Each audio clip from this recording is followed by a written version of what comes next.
Now, I'm going to show you how to find the over-the-counter list for Miami-Dade. We start again here on my county links page. Go to queenoftaxdeeds.com, go to county links, and we're sticking to the TD County. We're going to go down to Miami-Dade, TD County. That's the county's tax deed page.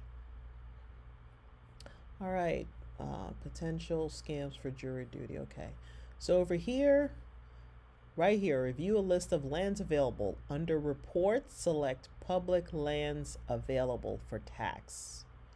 Okay, so we're going to select public lands available for tax under reports.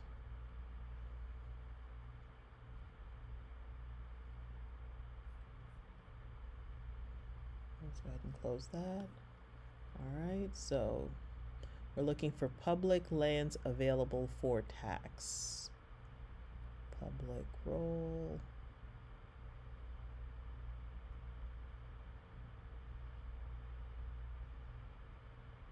Public, there goes county health certificates. Public lands available for tax. There it is. And it ran a search for us. Click search to run report. See what we find. Nothing. So they don't have anything on lands available right now. No results.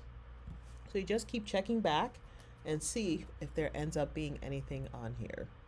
So we have no results. But you never know. You come back again and there could be something on here. But this is where you find the list. All right, let me know if you need any help. I'm the Queen of Tax Deeds, Sandra Edmond. Go to my website, queenoftaxdeeds.com. You'll see that I help investors from all over the country find great deals either through tax deeds, tax lien, surplus, or surplus is the overage, or just wholesaling properties. Okay, I've been doing this since 2004. So I've been in the real estate game a long time. So let me know if you need any help. I'll help you make some money.